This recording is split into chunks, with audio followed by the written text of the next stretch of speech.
Hello and welcome. Welcome forward. Welcome back, wherever you may be in your academic quest. This is the 108 section on They Say, I Say, that I'm going to introduce the book that I reference throughout this particular module. As I say in the intro, I didn't necessarily require it, but I do think it's a good idea to have it if you want from further references that you can't get here. I have the scans available just as a courtesy, but I should be able to go over most of the highlights here and be able to talk to you in a language that I think is appropriate to the projects. I'll explain kind of what I mean by that by just going into this and then connecting it to some of the other material you have. As you can see, little new background, new look. Yeah. As you can tell, I'm getting, I don't know, maybe you can tell that I'm getting closer to the semester, so I'm looking a little bit more normal, so to speak. Not that there's anything wrong with big beards. Okay, so for this one, I'm just going to go over the preface and the introduction, just to sort of introduce you to the sections.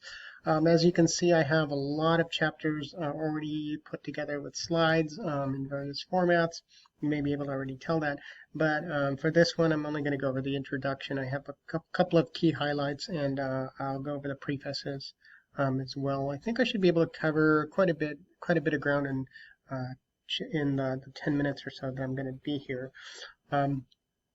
So I will constantly reference back. You can always look at the scans, read the material, see if that makes sense, see if you can use some of these suggestions for writing in conjunction, like I said, with the Zoom meetings and other materials that I have already posted.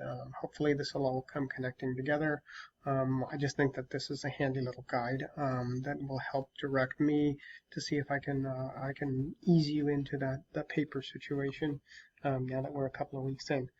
Okay, so what I have here is I have the book, the actual physical copy, which, like I said, I suggest it. I don't necessarily require it because I think I can reference back to some of the scans if I see some particular, or if you have some particular questions in your writing about how you can help. You can use this to help you. The preface, which I don't have some highlights here of, is demystify. It's called Demystifying the Academic Conversation, and I think it's helpful advice for understanding that when you enter into an academic environment, the writing is not necessarily. You don't have to think of it as like a smarter form of writing or even a more elevated form of conversation. Although I'd say probably the best way to think of it is to think of it as a more formal conversation with its own sort of sets of rules. Just because you're not familiar with those rules doesn't necessarily mean you're inferior, and just because you have a lot of experience with those doesn't necessarily mean you're superior, right? Because what writing really boils down to is ideas, right? If you have the ideas and you are able to investigate those ideas in appropriate ways, finding the right materials to support the arguments, having an argument that's more than just sort of a cliche, and having an original thought, chasing that thought into some deeper analysis, just so that we can understand sort of where your thought process is, making connections with other topics, other ideas, coming up with topics, right? All of those things are original to you, right? Whether you encounter something that is that you have a lot of experience with in terms of academic writing, or whether it's the first time you're encountering academic writing and you may need a little bit more guidance. Either way, it doesn't necessarily mean you're necessarily smarter or dumber or whatever. It just means that you have some ways to go if you aren't familiar with the experience of academic writing and familiar with those rules. What this particular section in this book too does is it demystifies, like it says, it demystifies the academic, I don't know if you can say that, demystifies the academic conversation, meaning it turns it into something that is a little bit easier to grasp. So that's just one way of thinking about it. The other thing that it does is it introduces you to this idea of templates, which I referenced in the previous page. Templates, if you've ever seen like Like when you go into your word processing program, whatever you may use, maybe it's Word, maybe it's Google Docs. There's usually a little section that indicates a template, right? What is that? Well, it's basically a preset sort of guideline, right? A business letter is formatted a particular way, right? And there's certain things that need to be done. You don't have to put a whole lot of thought into it, right? You just sort of format it that way. So what the computer does when you click on the template is it gives you the format, right? So that you don't have to overthink the process of putting that letter together. Like I say, a business letter, right? It has to be formatted a certain way. A resume should be formatted a particular way, just so that it's consistent with other resumes and formats that go along with that. Templates in this section work in much the same way. There's certain moves in academic writing that very experienced writers already kind of know to do. And templates are one of them. It's just there's just a way of putting something that has to be sort of put in a particular way. What do I mean by that? Well, take a look at the templates that I posted here on Canvas. It's broken down into sort of different sections, different ways of looking at presenting material. And there's only so many ways you can do that, right?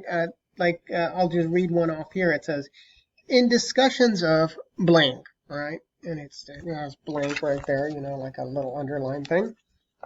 A controversial issue is whether blank, while some argue that blank, others contend that blank, okay? So if you can imagine those little blanks as things you need to fill in, the other wording that goes around that isn't really nearly as important as having ideas to fit into those sentences, right? So those sentences are sort of generic on their own, right?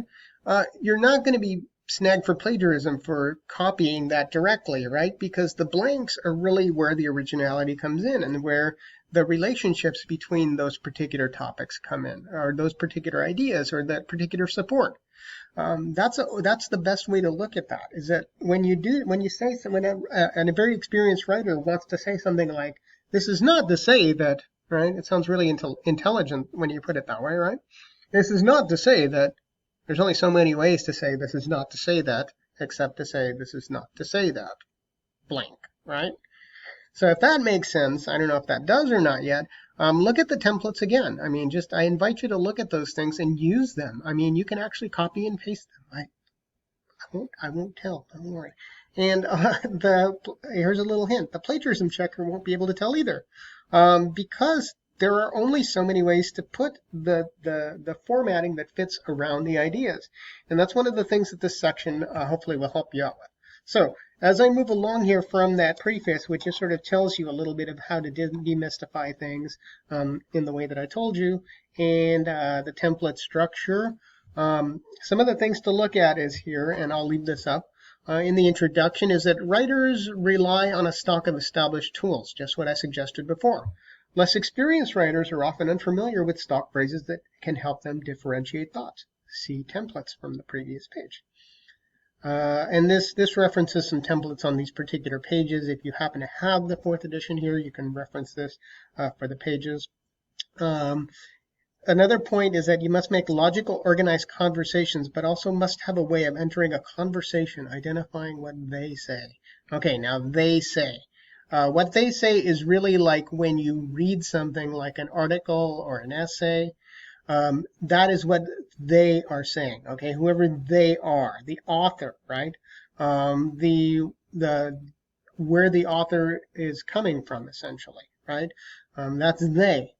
They are saying something. So when you read something like an article, they, meaning the author, is trying to say something, whether about the context of that conversation, meaning that he or she is commenting on a particular topic that the writer is familiar with, that they want to impart upon you, or some bit of information that they are talking about that's embedded within maybe a larger, what I'll call a conversation, organized conversations, meaning if I were to give you an opinion about abortion, right? I'll just pick a hot topic issue. I would assume that if you're receptive to that information, or even if you're going to argue with me about that information, you have some assumptions about what that topic means, meaning that there are different sides to it, right? And what those sides maybe roughly represent. Now, whatever my opinion is falls into the category of one of those opinions. So once again, if you have some experience with that particular topic, or even if you have some assumptions about how that topic works in the real world, you'll have a better understanding of my position, okay? So that's what it means when it references organized conversations. You know that you need to make logical, organized you need to have a logical, organized point within this conversation. Okay. The last point here that I'll go over is plagiarism and stifling creativity, which is just references one of the arguments that you may have initially when you hear the idea of templates and you argue, well, I don't really want to use them because it's not really original and I might be stifled in my creativity to explore the issue. This is a reminder that says that no one has ownership of certain basic ways of introducing arguments or identifying phrases like on the other hand. Okay, so when you say something like on the other hand, I like this. I like vanilla ice cream. On the other hand, some people like chocolate, right? Is there really too many different creative ways you can say on the other hand? No, that's a pretty straightforward example, right? So that's what these templates are talking about. So when you see these templates, don't think of them as really fancy ways of communicating creatively or even to stifling your ability to be creative with it. Just see them as tools that you can sort of plug and play. You can put this template in, and in that way it'll organize the idea in a way that is consistent with what you're trying to communicate. Okay, so hope that helped a little bit. I will go over more as I move through this particular module, and then I may also reference either in the Zoom meetings or in other places. Okay, so have fun with it. Look at the templates and feel free to use any of them that you see. If they sing to you right away, I will give you some exercises later that will, in some ways make you do it. But for now, you can look at it, and you're welcome to use it on any piece of writing that you have to practice. Okay, well, thank you very much.